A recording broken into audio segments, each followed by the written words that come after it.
I'm turning this 70-year-old barn into a home gym, and we are literally in the middle of nowhere. There's toxic waste in the corner that I've got to clean up. I'm going to repair the skylights, and then the floor's kind of caved in, so I'm going to pour some new concrete and smooth that out. And I'm pretty sure the previous owner drove his truck into the back wall because it's pretty caved in. That problem I'll probably save for the second episode of this series. And just so you know, here's a little sneak peek.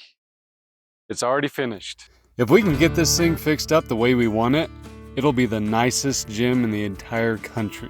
If not the entire country, for sure within 100 square miles. We moved here about a year ago, and we just kind of piled everything from the previous house into this barn. We had a little gym in our basement, and we have most of our gym equipment already here, so we just have to shift it around while we work.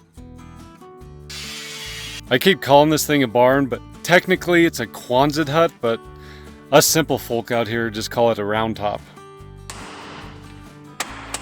I think this thing was originally made to hold grain, like wheat or corn, just the way it's set up. But first things first, we gotta take the tin off the sides so I can clean behind it, and then I can begin to insulate and paint the thing. Keep in mind, this barn is literally in the middle of nowhere, and we get some crazy dust storms out here. And so we have 70-year-old dust just kind of piled up right behind the tin that I need to clean out. Poor thing, stiff little bird. In fact, check out this dust storm I filmed about a year ago. This is on a 5-minute time lapse, but this storm was crazy.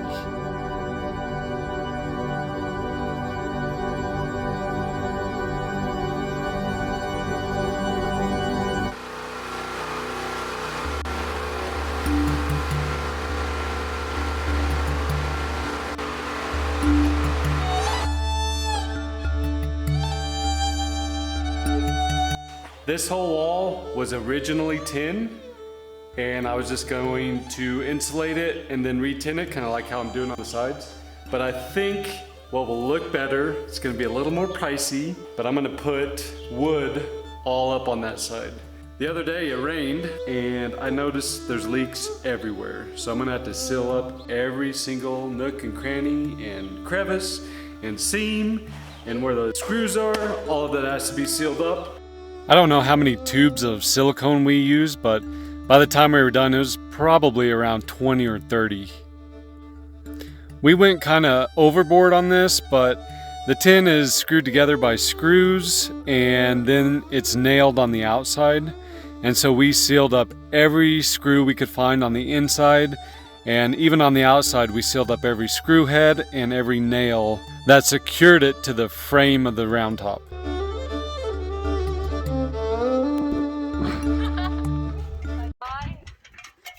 Mom. Got a rope on me for a harness. This is a hillbilly trick we're gonna try.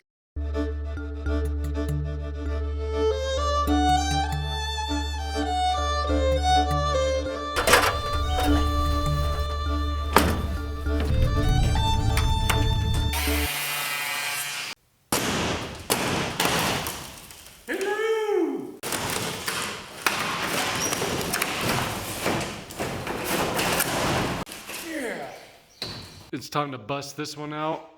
This is the new one. This is the old one. It's made of fiberglass. It's really nasty and grungy.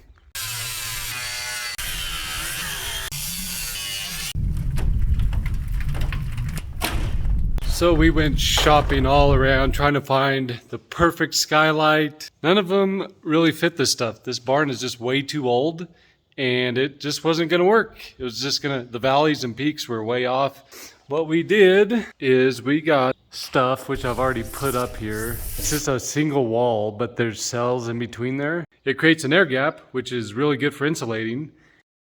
Okay, here's where it got interesting. I was pressure washing the floor, and there was this like dry teal stain on the concrete. Really didn't think too much about it. Well, when I hit it with the pressure washer, my water exploded with that neon color. Turned it all into this blue-green toxic soup. And I don't know what it is, but it is some nasty stuff. Maybe it's like herbicide, poison, fertilizer. Until I can figure out what it is exactly, I'm gonna store it in this plastic barrel, just because I do not want it soaking into the ground, and I don't want a risk of having any of my animals drink it. I'm planning on reaching out to the previous owner soon to ask him what exactly this stuff was, because I've never seen anything like this. What are we doing today, dear? Pouring concrete.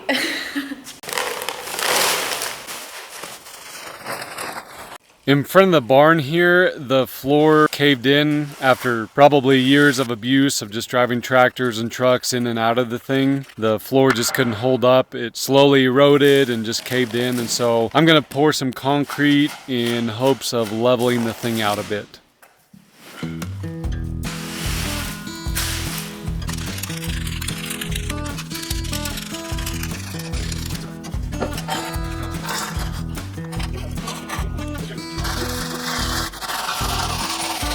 We've got a big void filled in with the cement right here. And the reason we're doing this is because we're going to lay down a thick layer of rubber, and we don't want to be walking up and down the valleys. So we kind of want a smooth finish once we're all finished.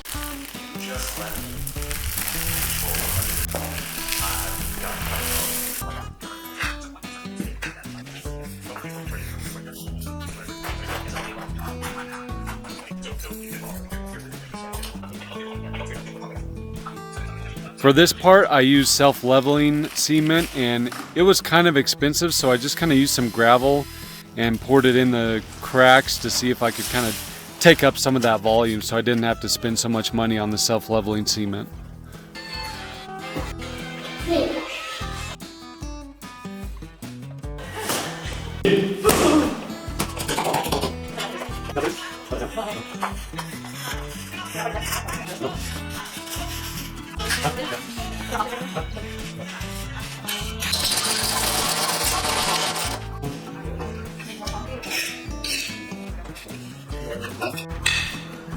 This is definitely not up to code.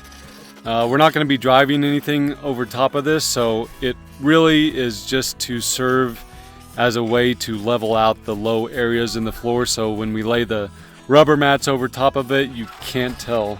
If I had to redo it, I'd probably use a stucco so I could spread it out just a little thinner. Look at that! Just look at it!